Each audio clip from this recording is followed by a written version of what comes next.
Okay, and I also have one more question. So, how many of you have studied probability and also concepts like median, outliers?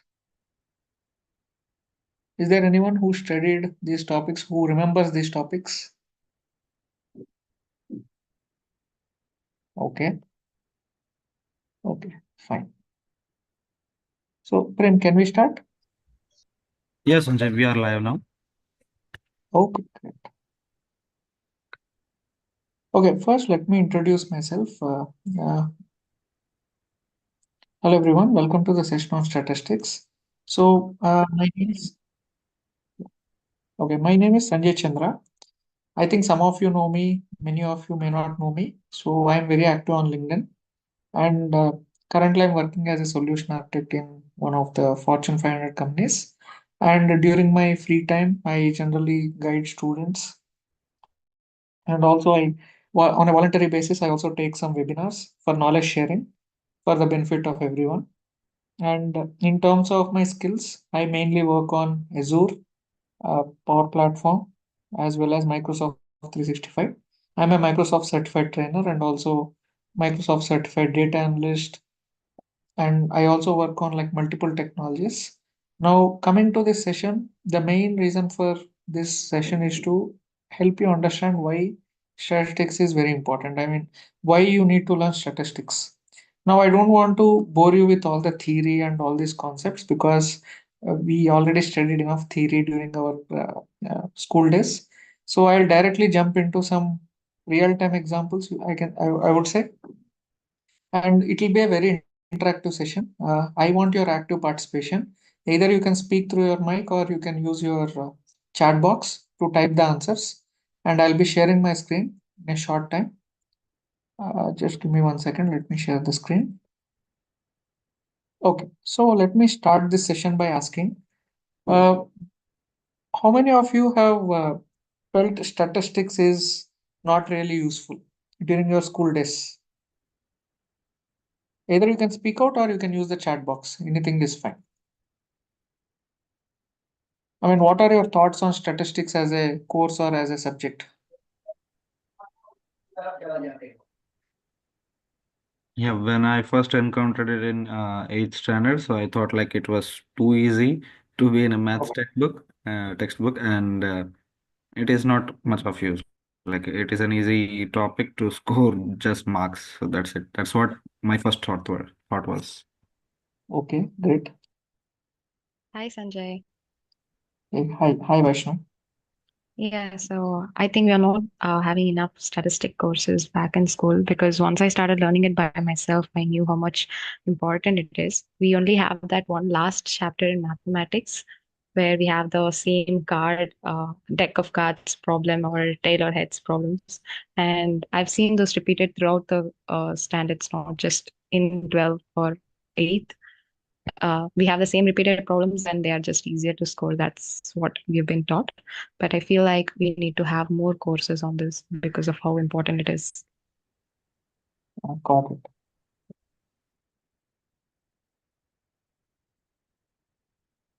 Okay, I think pretty much all of us felt statistics was not really helpful during our school days. But later, I think all of us came to the realization that it's very important. I think that is a common thought process which most of us share. Now, if you ask me, when you talk about statistics, more than statistics, I would say that mathematics as a base is very, very important. Now, I'll walk you through few examples. Before I walk you through few examples, I would like to share my set of thoughts regarding statistics. Generally, what I observed is many people who come from engineering or MBA background, they are very good with math, especially the percentages, statistics. Somewhat, I feel they are equipped with some of the basic skills. But when I see people coming from commerce background, like people from CA or BCom or BBA without an MBA, I feel a lot of students are lagging behind in terms of understanding some statistics. I think the issue is more with the syllabus and curriculum. And this is something initially I thought maybe I was biased. Maybe I thought maybe I'm jumping to the conclusions just very quickly. But later I realized that it was very, very clear that people coming from engineering or people who have studied MBA, they are well equipped with statistics compared to others. I'm not saying that people who studied MBA and engineering are better, but their curriculum includes enough mathematics and statistics that their basics are a little bit stronger. So whenever I take any session of statistics, I generally don't get the satisfactory answers from majority of the BCom, BBA, and commerce students who haven't done the MBA. Like let's say I have interacted with some CA, like chart accountants and even BCom students who have done MBA, and they are much better. And now that and in this session, I think you will come to know why I made that conclusion or the statement. So it has nothing to do with the ability; it has everything to do with the importance or the weightage given to these topics in the syllabus. Okay, so let's get started. So first, let's look at one problem. Okay, so just read this problem and tell me. So I also gave a question at the end. What do you think? It's a very simple problem dealing with percentages. So two questions are there. Who has more acceptance rate, males or females? Now the question is, can I sue the university for favoring more males than females? So what are your thoughts on this?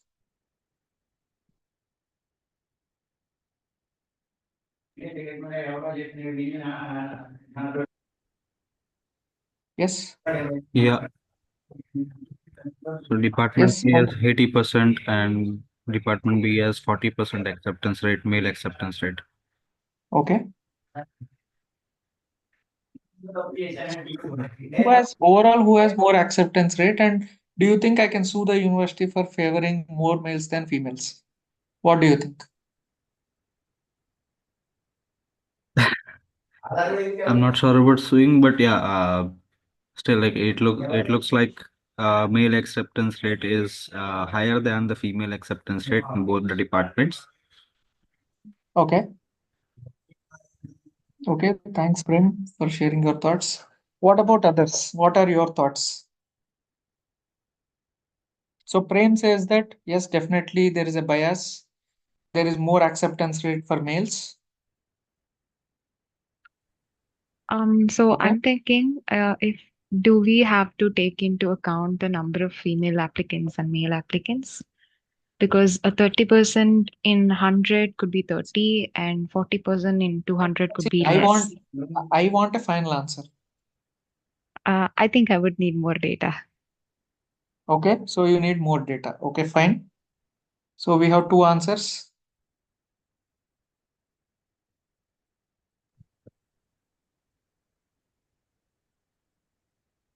Okay, what about others? I mean, I don't like silence. Just a quick question, Sanjay. So, are the applicants like the count of applicants both same in the same in the, both the scenarios? Like female applicant acceptance rate is 70%. So, if the applicants are like 100 as per like female See, and male. no, I need the final answer. What do you think? So this is the information you have. You don't have any extra information. This is the question. Let's imagine this is an exam. What will be your final answer? Yeah, simple one and would be yes, male acceptance. Okay, so one we have male acceptance is more. I think in the chat box we said there is not much difference. And then Vaishnavi said, okay, we need more data. Okay, any other thoughts? Okay, we should do a chi-square test. Okay.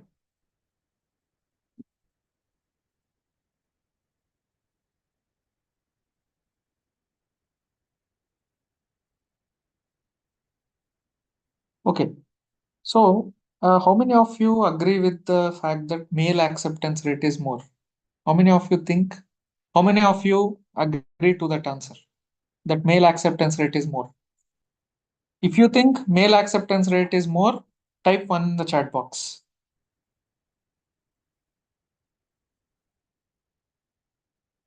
Okay. If you think the acceptance rate for uh, males and females, there is not much of a difference, type two in the chat box.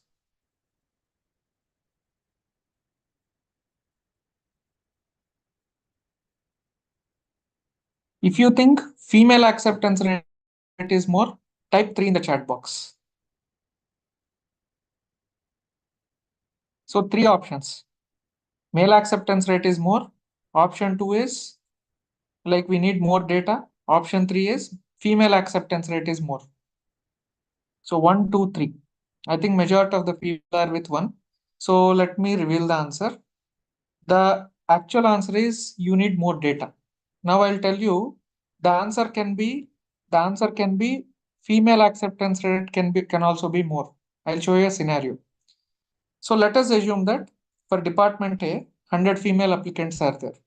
Out of 100, 70 got admitted, which is 70% acceptance rate. And in department B, 10 female applicants are there, 3 people got accepted. So that is 30%. Similarly for male, 20, 16 and 80 male applicants and 32 got accepted. So 80% is the acceptance rate of male, 40% is acceptance rate for department B. Overall, if you see, so for example, out of 110 people, 73 females got accepted, which is 66%. Out of 100 male applicants, 48 got admitted. The acceptance rate of males is only 48. So overall, if you look at the answer, females got more acceptance rate than males. So if you see, you cannot actually conclude that males acceptance rate is more.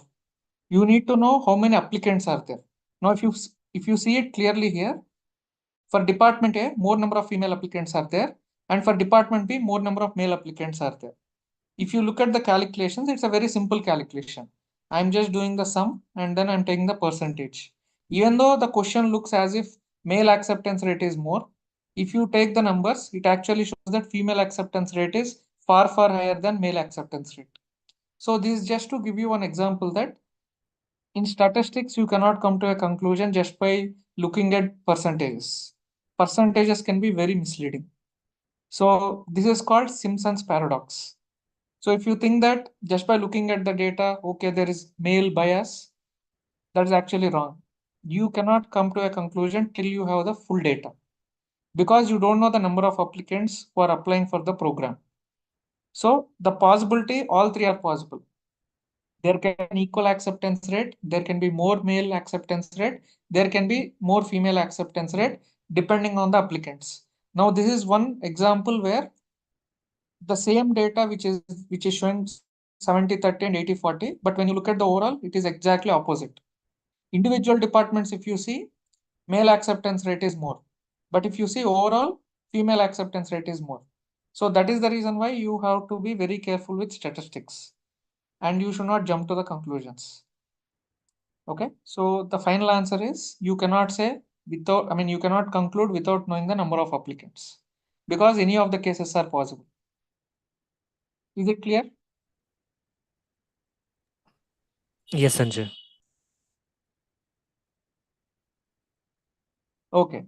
Now tell me, why did you pick option 1? Those who picked option 1. What made you pick option 1?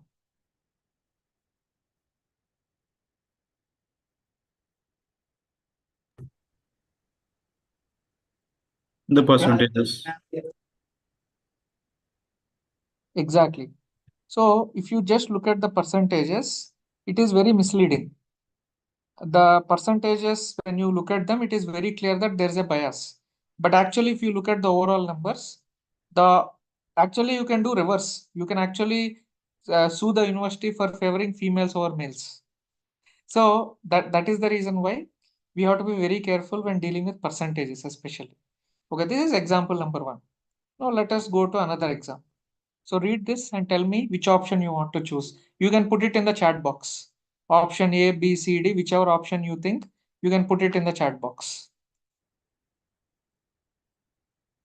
Okay, here I want to give a small note. Okay. Now there is Google, there is ChatGPT, there are a lot of tools available. Now, before we get into this question, I want to talk about a simple concept. Imagine if someone asks you, what is 2 times 3? What do? You do a mental math, right? You calculate inside your mind and you'll tell, okay, this is the answer. Let's say if someone asks you 2 digit by 2 digit, probably you will do it on a piece of paper. Let's say someone asks you a 3 digit by 3 digit. probably you'll use a calculator. Let's say if someone asks you 54 digits into 54 digits, probably you'll use a computer or a supercomputer. Now you can technically argue, why can't I use a supercomputer to calculate 2 times 3? I mean, think about it. You have a supercomputer with you. You can use your supercomputer to calculate even this or this. But why we don't use it? Because it's waste of resources. So the expectation is everyone should know at least up to 10 tables, right? 1 to 10.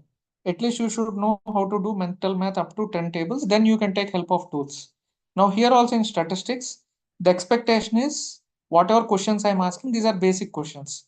Without taking help of any tools, you should be able to answer. Imagine if I give you a data science or AI related very big problem with calculus, then taking help of ChatGPT or Google makes sense. But if you take help of Google or ChatGPT for such simple questions, then it is going to be very challenging for your career because it is like asking Google what is 2 times 3. It doesn't make sense. So the main reason for asking these questions is just to change your thought process. That's it. So all these questions which I made are high school level questions. None of them are college level. All of them are either 12th class or below 12th class level questions. So nothing complex about them. Okay, just read this question and give me the answer in the chat box. A, B, C, D.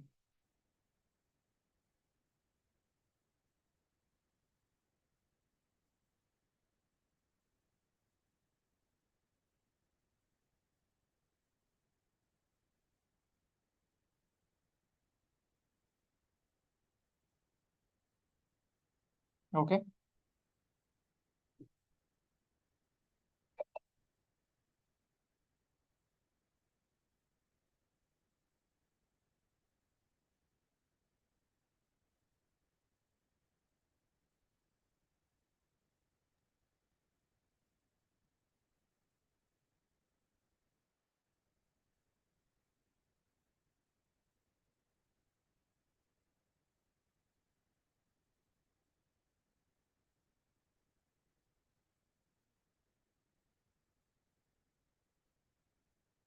Okay. Answer. We got B, A. What about others?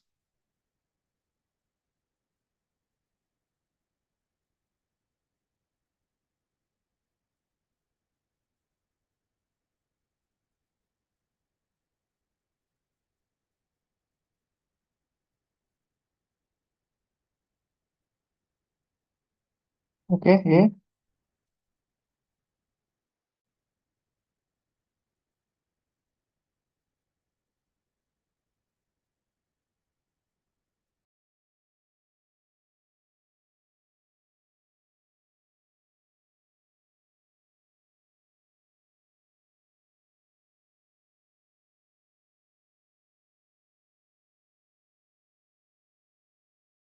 Okay. I see that everyone is picking option A.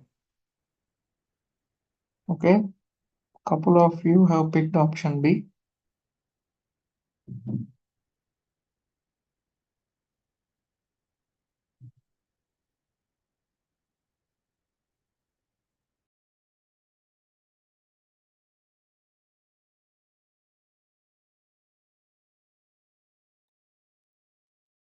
Okay, so let's discuss the answer. The actual answer is option B. Chance of having the disease is less than 10%, and we'll see why. See, just go through the question again. What it says, for every 1,000 people, one person actually has the disease. So the test is 99% likely to detect it. So that means for other 999 people, 1% of the test will be false positive. Okay, I'll repeat it. There are 1,000 people. Out of 1,000, only one person has the disease. Now, if you do the test for remaining 999 people, 1% will be a false positive because the accuracy is 99%. That means there is 1% inaccuracy. So, if you do the same test for 999 healthy people, the inaccuracy is 1%, which is 10. So, if you do the test for 999 healthy people, you will get 10 false positives. So, for every 11 positive results, one is true positive and 10 are false positives, which means only one person is sick. So if you do the probability 1 divided by 11, then it is less than 10%. So the answer is your probability of having that disease is less than 10%, even if you get a positive result. Did you understand, or I should explain once again?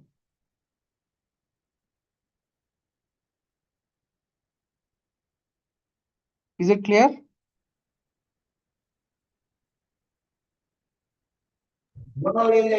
This blows my mind. Okay, fine. I'll explain again. So let's go back to the question. Okay, first point. What does it say? It is 99% accurate.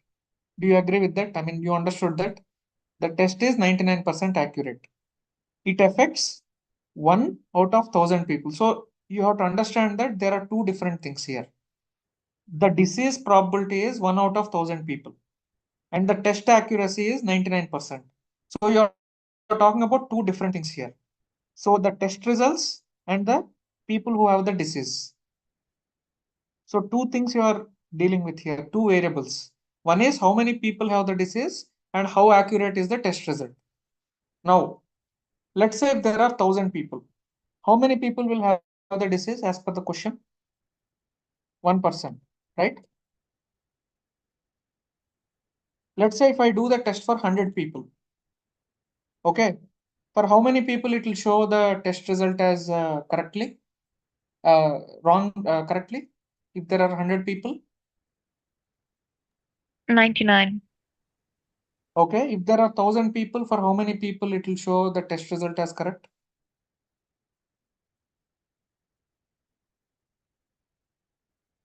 990, right? Okay.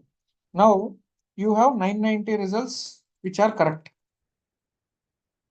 So how many results are incorrect? 10 results are incorrect, right? Do you agree? For 1,000 Yeah. people. Now, this is for what? This is for the remaining 99 people which you are talking about. So one person, one result should be correct, right? For the remaining person. See, 990 people plus 10 plus 1. Why? Because, okay, I will go back to here. You have for every 1,000 people, 1% has the disease, 99% detected. For 999 healthy people, it will be false positive, correct?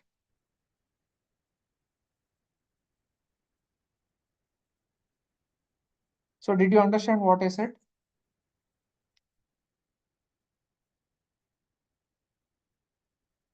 Hmm?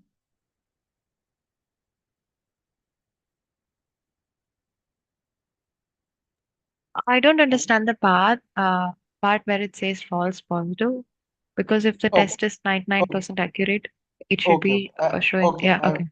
Okay. So you have 1,000 people. Now, when will this be 999 results will be correct?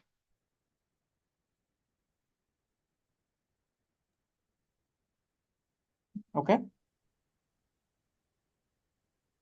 Okay, let me explain it in another way. You have 1,000 people. Now let's divide them. Okay.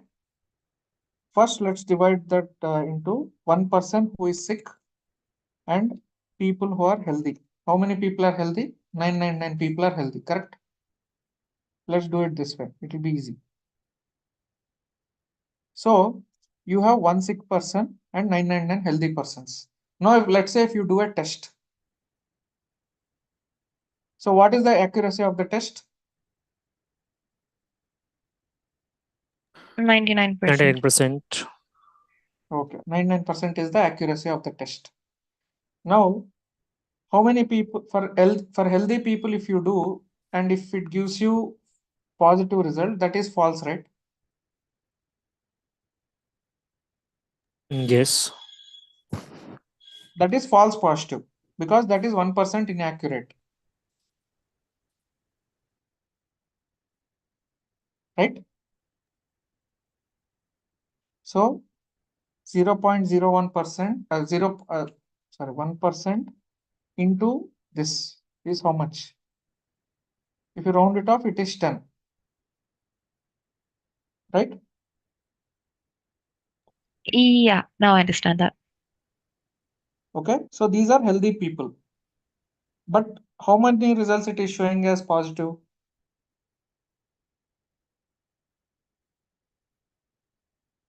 For 10 people, it is showing positive, right? Yeah. That means if you do the test for 100 people, for 999 people, the accuracy is this. So you are having 10 people, which shows 10 people are sick. One person is actually sick. Now, if you do 1 divided by 11, how much will be the probability? Less than 10%.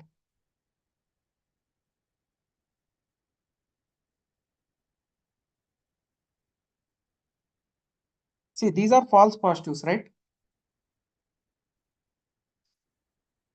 Inaccurate results. For 10 people, it will show inaccurate results, correct?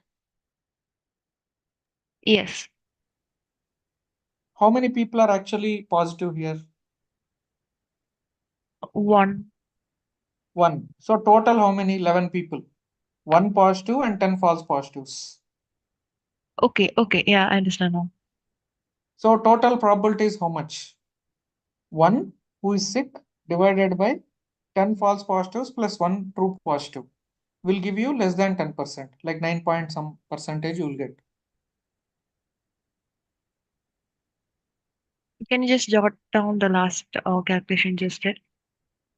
So 1 person is sick and 10% is false positive. 1 person is actual positive. 10% are false positives. So total 11 people are there. So how many people out of 11 are actually positive? 1 divided by 11. Sorry. 1 divided by 11, which will give you, let me convert this into pi. It will be 9.09%. Right. Yeah, yeah, now it makes sense. Thank you. Yeah.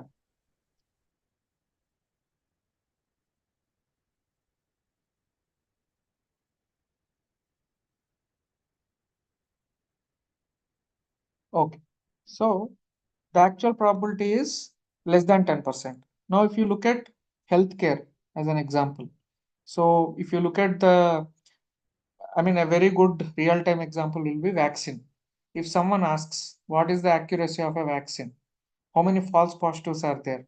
If you look at COVID, a lot of healthcare companies have hired the data scientists and statisticians to do all these kinds of calculations. Because when you talk about healthcare has a lot of complaints. Like for example, lot of regulations they have to follow in different countries. So if you launch any particular vaccine or drug or any kind of medicine, it has to go through trials, and the trials whichever the medical companies are going through, they have to actually publish the results of those trials.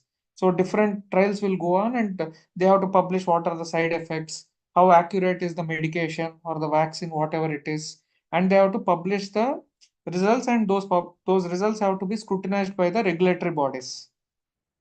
So when these things came out, like for example, we saw, right, when AstraZeneca prepared a vaccine, and also when Bharat Biotech also prepared this Covaxin, and a lot of other companies when they came up with the COVID vaccine, one of the questions which regulatory bodies have asked was, what are the results of the trial runs? And when you do a trial run, especially in the field of medicine, this becomes extremely important because it is very easy to mislead people with statistics. I mean, this is a very good example how something can be misled. Like when they talk about how accurate a particular medicine is, how accurate a particular vaccine is, we have to read between the lines. We should understand all the numbers properly. Then only we'll be able to know whether this is actually reflecting the right understanding or not. So during COVID, this became extremely important, and even now, if you see, lot of companies which are in pharma sector, they when they hire data scientists or AI engineers or even people who are into the trial runs and all these statisticians, they make sure that they interview very rigorously because this is something which has to do with compliance. If they make any mistake in publishing their results, it will result in heavy fines and it can even lead to ban. Like someone can sue them and they can they can tell to the public that this company is misleading them. So that is the reason why it is very important to learn statistics, and it is very important even as a normal person to understand what these numbers mean. So when different types of vaccines came, they talked about different numbers. So what do these numbers actually mean when they say this much accuracy is there? That is something which we need to clearly understand. Majority of the time, what happens is we don't read between the lines. We just look at some numbers, do some random calculations, and then we come to a conclusion. So that is the reason why it's very important to understand these things. And even the first example which I gave you, it is called Simpson's paradox. And actually someone sued, I think it is University of California, Berkeley, if I'm not wrong. And when they sued and finally when the numbers came out, it was actually the opposite. This is also something which is taken from a real life case study. This is something which is taken from COVID experience, like from the pharma sector.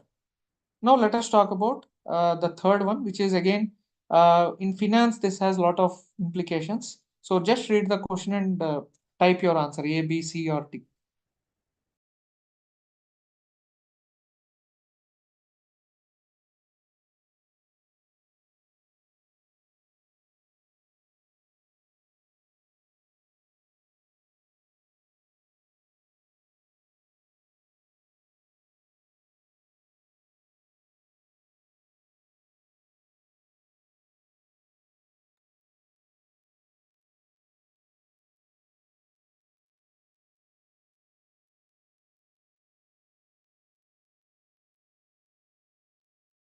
I could have given a finance example taking stock market concepts like P, P ratio and all, but I want to keep it simple. So that's the reason why I have given a very theoretical example for this case study.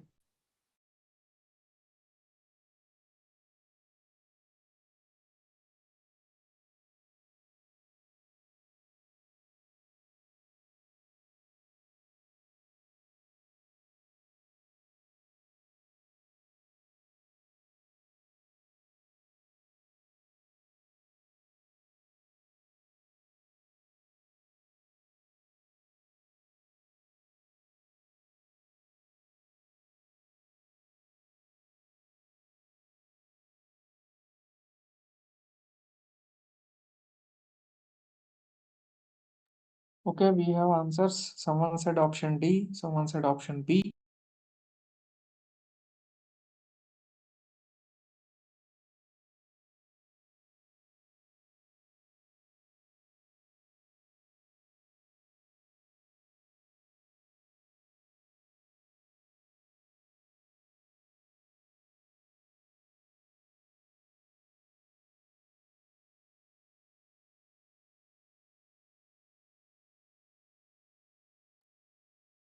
Yes, guys, come on. So put your answer in the chat box. This is a very simple question compared to the rest of them.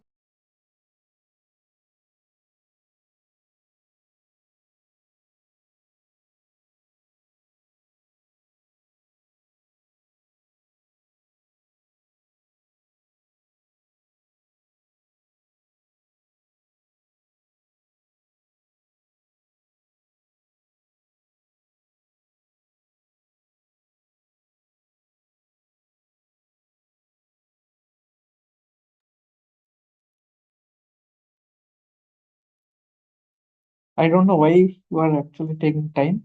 It's a very simple question.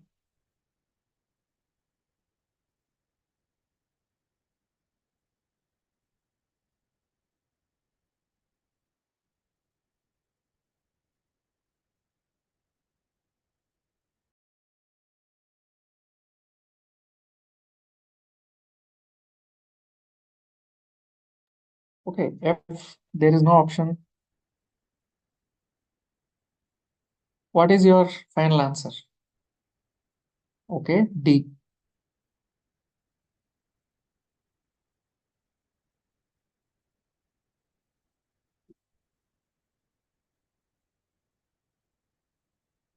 Okay, someone said B, but majority is telling D as an answer.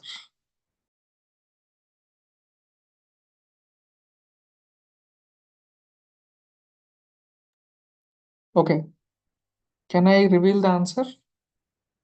Or anyone want to try once? Any other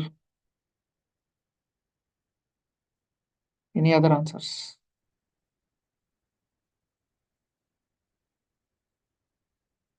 Okay, so let's get to the answer. So first let me ask you a very simple question. What is the formula for speed? Speed equal to, in terms of distance and time, what is the formula? If I want to get average speed. Distance divided by time. Okay, let's start with that. Average speed equal to total distance by total time. Do you agree? Yes. What is the total distance? Let's assume that distance is, since distance is not given, let's assume that distance is d. Now total distance is how much? 2D. 2d. Okay, total time is how much? While going, it is d by 30. While coming, it is d by 20. Do you agree? Yes. Okay, so here it is 2d. Here it will be how much? 50, 50d divided by 60. D and d will get cancelled. Then it will be 120. Huh? 120? Sorry, this is 5d. 5d divided by 60.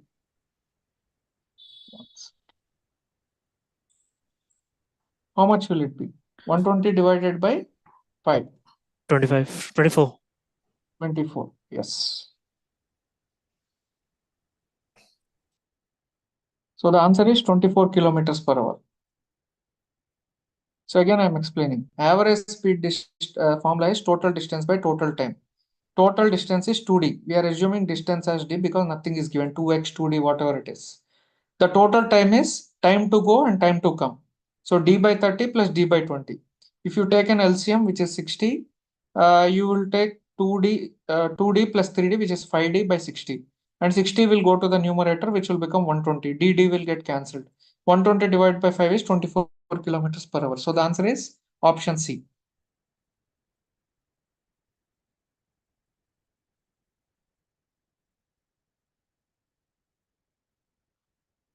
One second.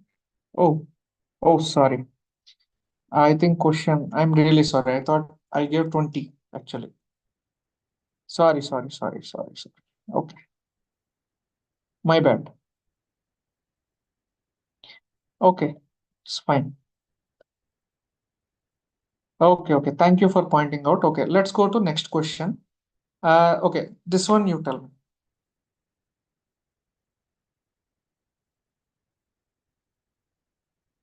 This one, what will be the?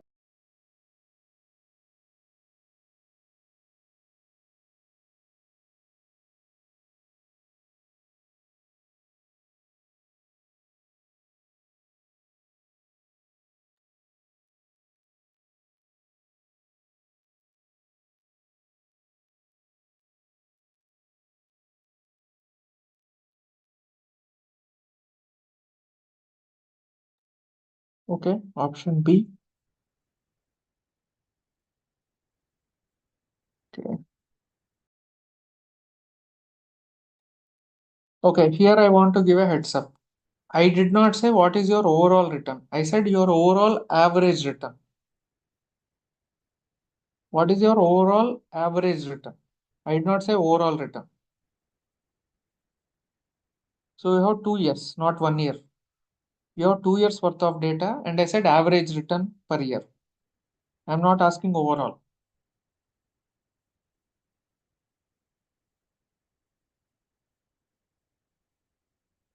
And be careful with the minus and plus.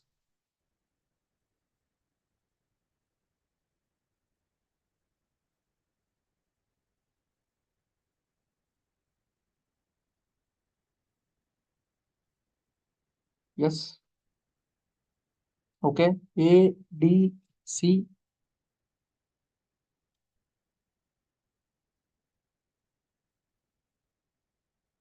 Okay, someone said B.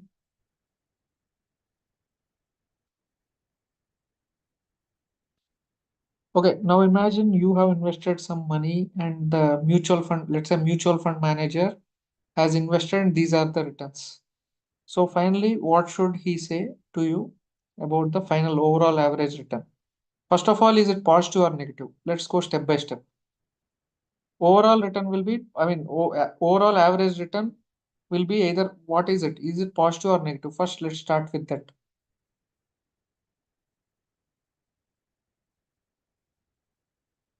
Yes.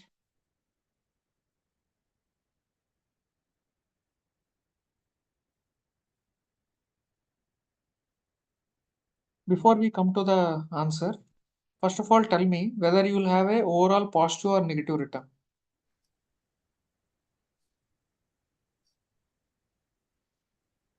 For this, it's negative. Okay, that is good. So overall is negative. Whether you take average or you see overall, it is negative. Doesn't matter, because whatever you started with X amount, when you gain 50 and then lose 50% on that gained 50, then overall your net will be negative. Okay. So let's first conclude on one part, which is your overall negative. First step, your step one will be negative. Now step two. If it is negative, what will be the overall answer? Overall average return.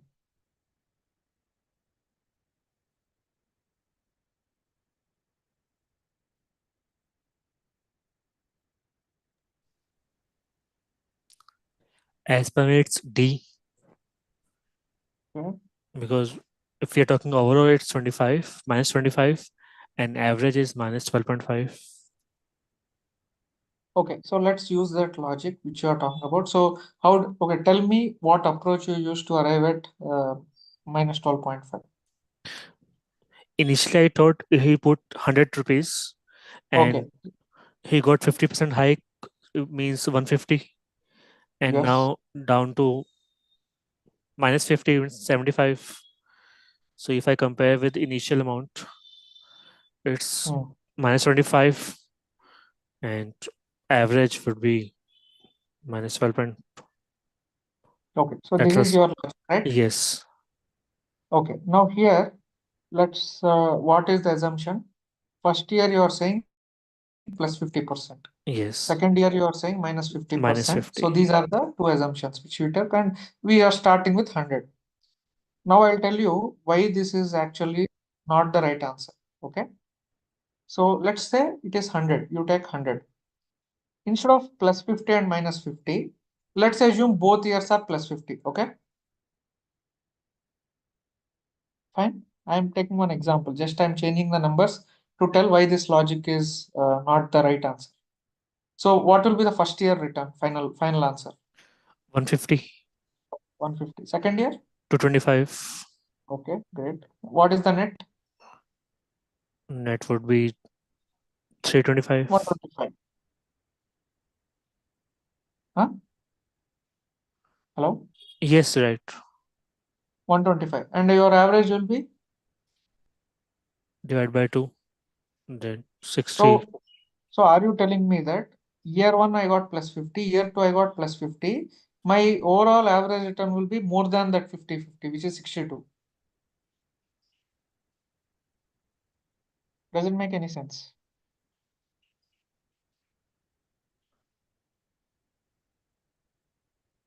Do you think that's the right logic? Can I say that if my individual 2 years I'm getting plus 50 and plus 50, can I say that my average is greater than that, which is 62?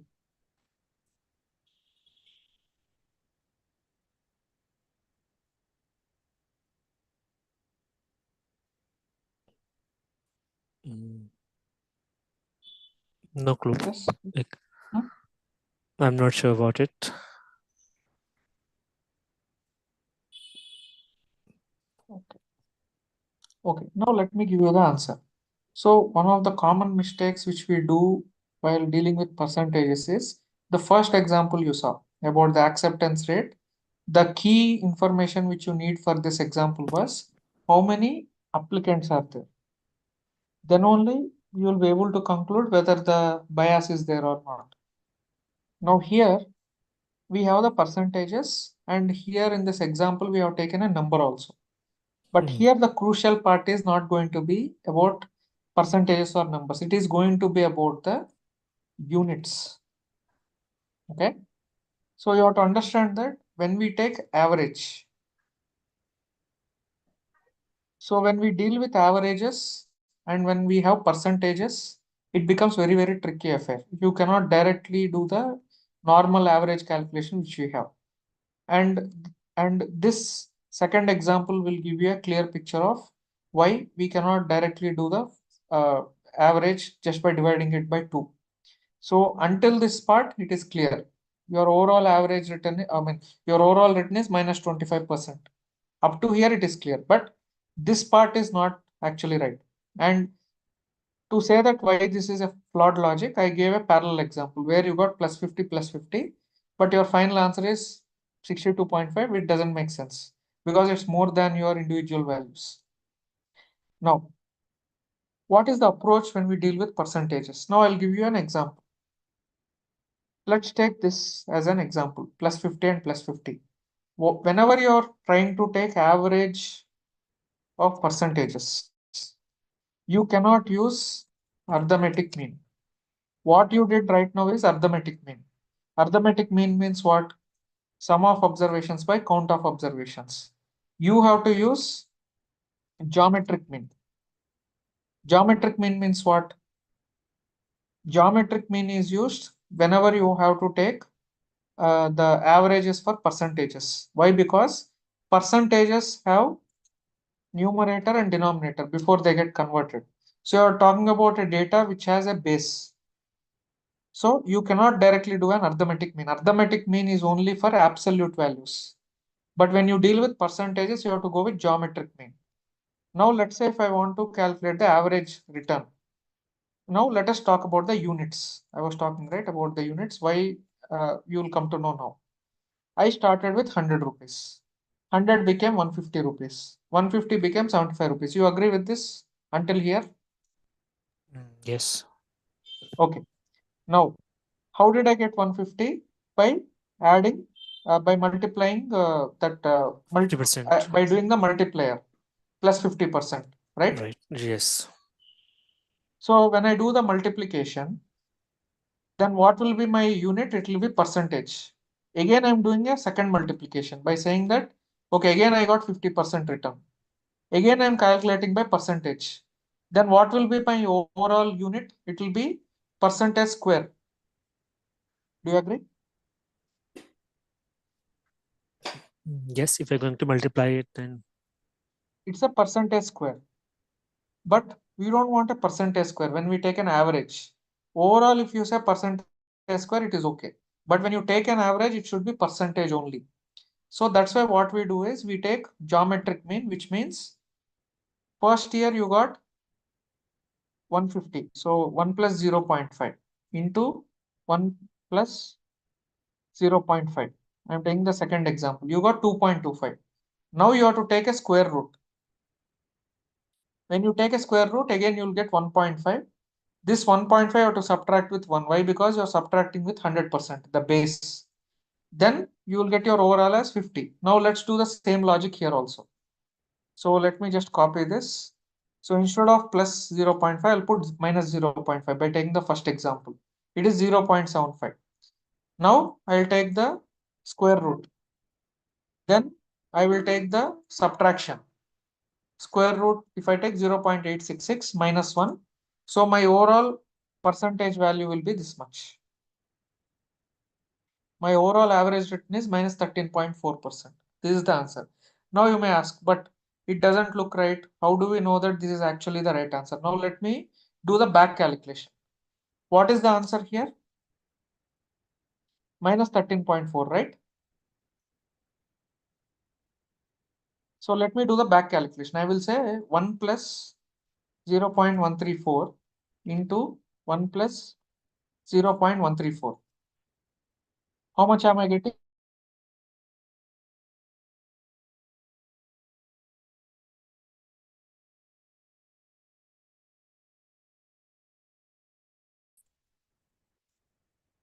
How much am I getting? Approximately. I'm getting 75, right? yes. Now, if I do the same calculation, if I do the same calculation by taking 12.5, how much answer I'm getting? Slight variation is there, right?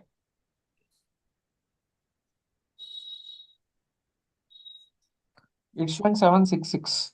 If I take 12.5, here if I take 0.134, because that is again approximation, I can take the decimal exactly accurate. I'm not doing that.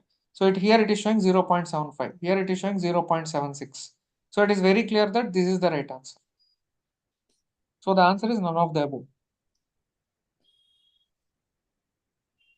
Is it clear or should I explain again? Can you explain the geometrical mean formula, like how it's calculating? Okay. So the way you do geometric mean is you have to take nth root of 1 plus first year return into 1 plus second year return into 1 plus nth year return. You'll keep on doing it. If you have 3 years, you will do 3 times Okay. nth year return. So let's say if you have 3 years, you will do 3 years return. 3 times you will multiply. If you have 4 years, you will multiply 4 times. So 1 plus first, 1 plus second, 1 plus third, 1 plus 4, so on, infinite, up to nth term. And once you do the calculation, 1 plus first year, 1 plus second year, etc., etc., then whatever answer you got, you will do the nth root. Right now we have 2 years. That's why what we did, we actually did a square root. If you do it for 3 years, you have to take cube root. If you do it for 5 years, you have to take fifth root. So after you take the nth root, you have to finally subtract it by -1. Why you have to subtract it by -1? Because our base is 100%. Then you will get the net average return after subtracting with 1. So if I have to take this one, let me show you here in Wikipedia. It will be more clear, geometric mean. So this is the formula. I'll show you a simple version of the formula here. So if you see here, see here, this calculation you see. If you take 3 years, you have to take nth root, 3 times root. And let me show you the statistical equation for this. So this is the series which is there, the series which we are talking about. And if you want the exact equation, this is the exact equation. This is for continuous function. We are not using continuous, we are using discrete. So this is how it is going to look when you do for two things. Iterative means. So let me show you the formula. This is the mathematical formula, which will be very confusing. But if you simplify it, this is how the formula looks. 1 plus first year, 1 plus second year, up to 1 plus nth return, and then you do the nth root. If you use logarithm, this is how it looks.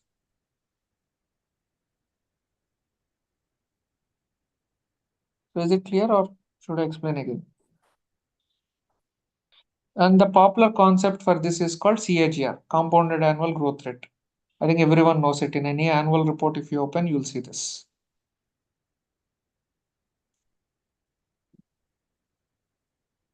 Yes. Is it clear or should I explain again? Clear for me. Sanjay, one question. So regarding Okay. this returns one. So for Okay. example, if I invested 100 rupees, right? Okay. So in the first year, I got 50% return. That means at the end, I have 150 rupees, right? Right. So for example, in the second year, I got negative 50%. But negative 50% of what? Like the previous year? Negative 50% of first year. It is year on year. Okay, It negative is year 50%. on year. You have to remember that. So the reason why 12.5, see, when we look Yeah. at the problem, we'll generally think 12.5 is the right answer. No, minus 25%, right? Then Minus 25 is overall. okay.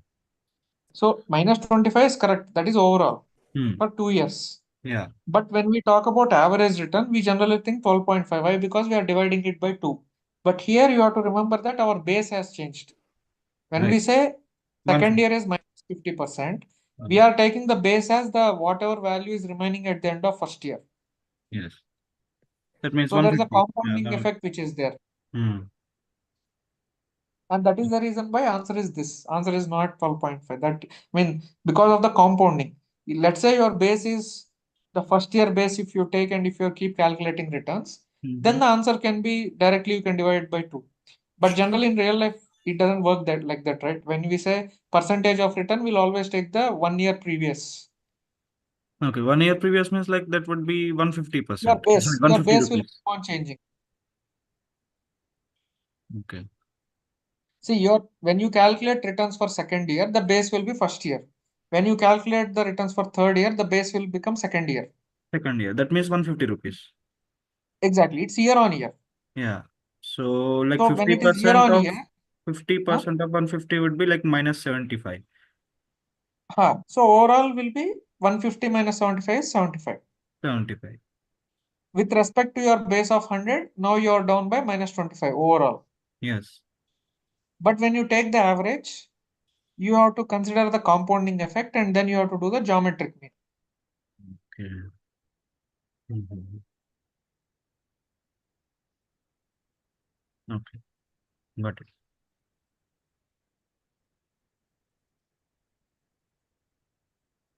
Not necessarily, because the reason is here what happens, you are dealing with, you already have 1 as a base. We are starting with 100.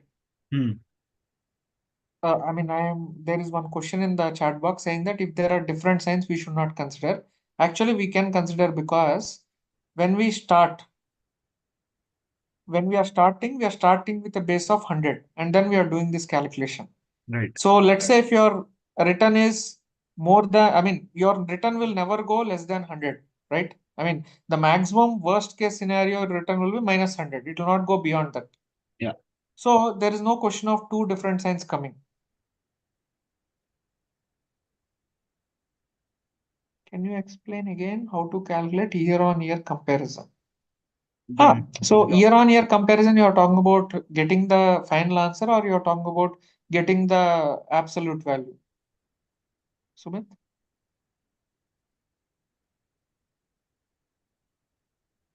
See, if you want to understand this without any ambiguity, very simple. You know the simple interest formula and you know compound interest formula. If you know compound interest formula, then understanding this one will not be a challenge. You just try to do a parallel between simple interest formula versus compound interest formula. Here also the same thing arises. It is very similar to do the reversing of the compounding formula, you can say. We are just trying to reverse engineer the compounding formula, just modifying a little bit and then trying to get the returns.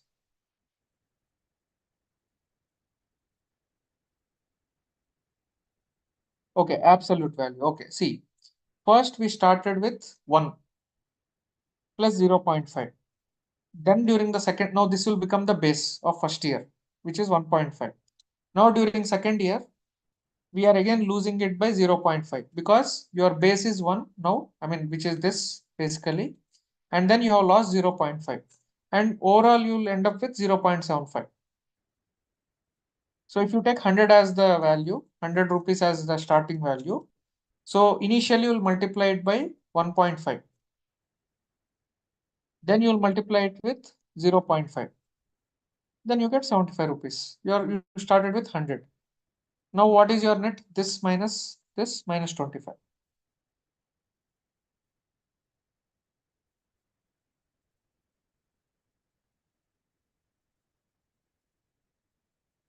Yeah.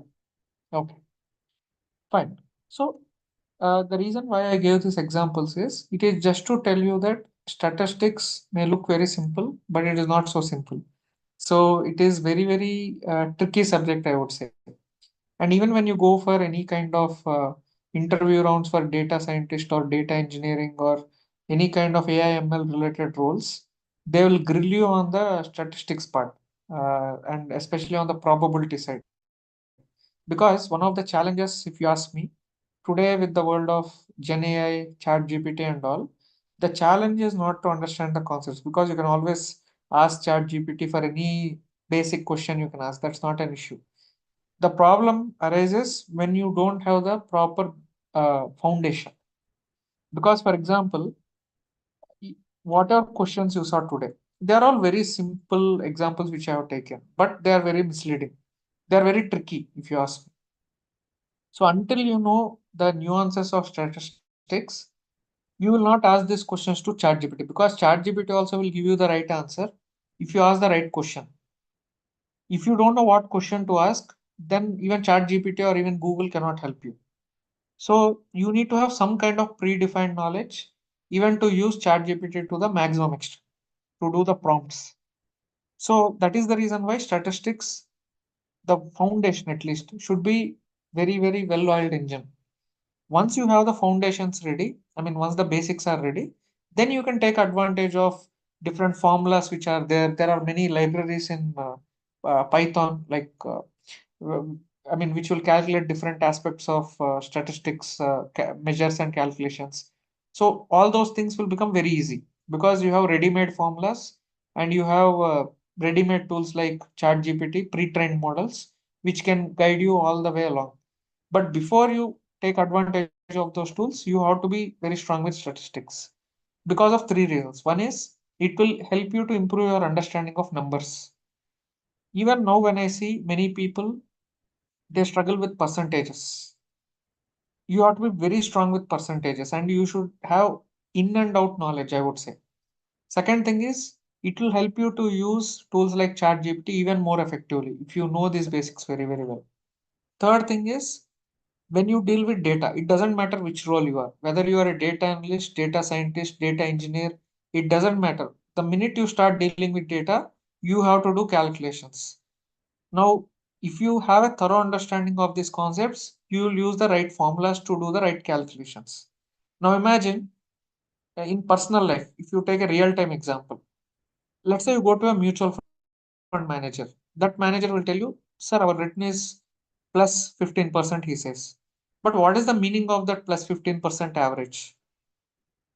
Is he telling that, I mean, is he telling that every year I should expect plus 15% overall as a return?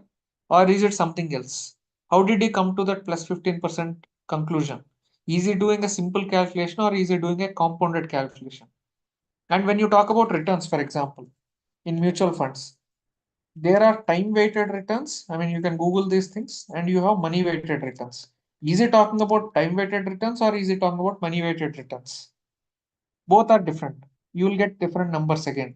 Now, if I talk about these examples, we are going into finance side. I don't want to get into financial management, stocks. I don't want to get into that subject. Since this topic is related to statistics, I'm just trying to take very simple examples. So the point is people who know statistics, they can mislead others very, very easily by showing you very fancy numbers. Now, as a data analyst or data scientist or data engineer, it is your job to read between the lines and tell what is the truth. And let's say if you are running your own business, then also it's very important because tomorrow if someone comes, let's say one of your analysts who is working in your team will come and tell, hey, this is the average growth rate of orders, he will say. I mean, these many orders we are getting. Let's say you're working in a company like Swiggy. Someone asks, what is your order growth rate? Then that person should be able to know what formula to use and you should be in a position to interpret the answer correctly. And many times I see a very big gap between the understanding, the interpretation as well as the calculation. Like many analysts, they actually don't use the right methodology to come to the conclusion.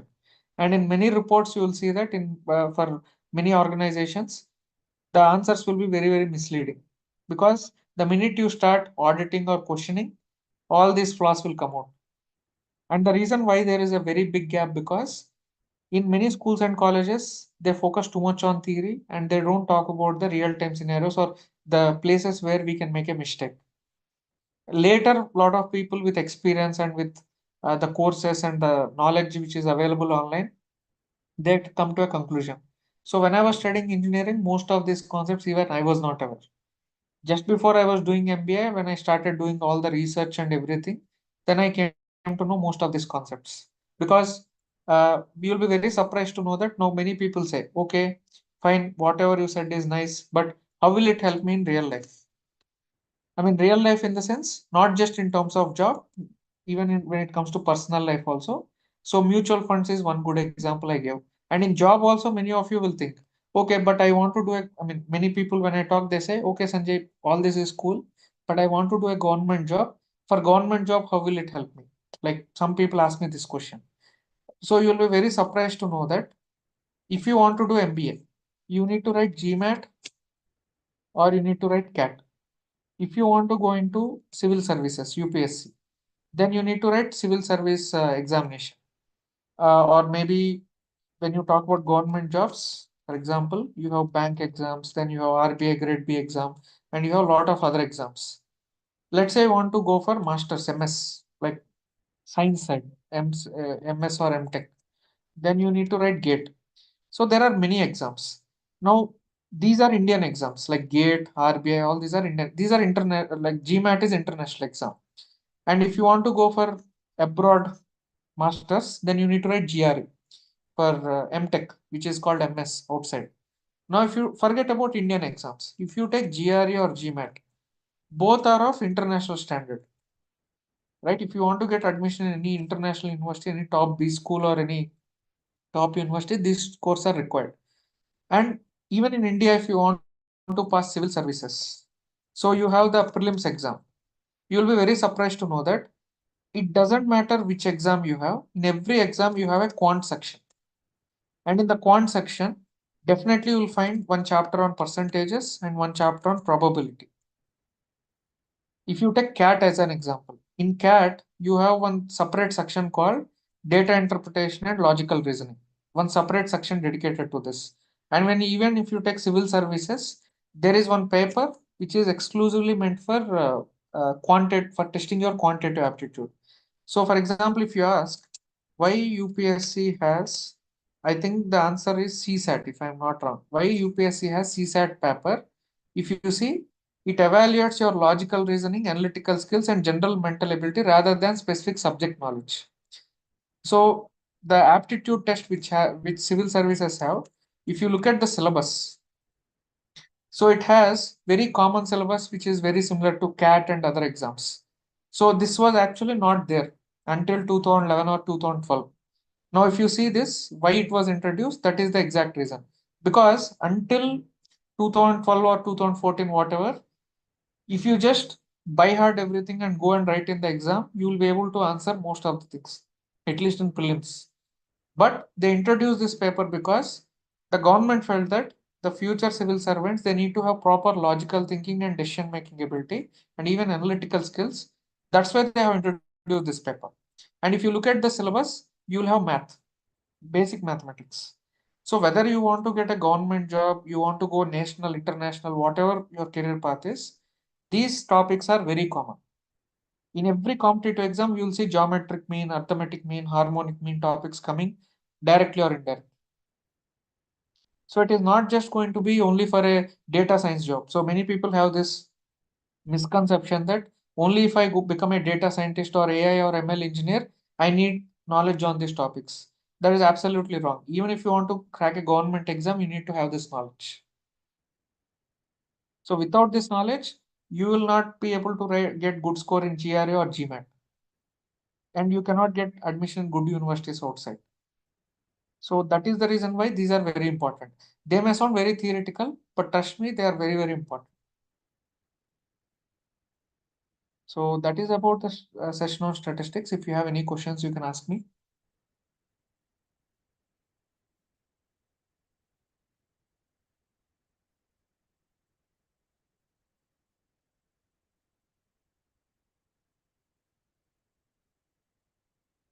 If there are no questions, we can close the session.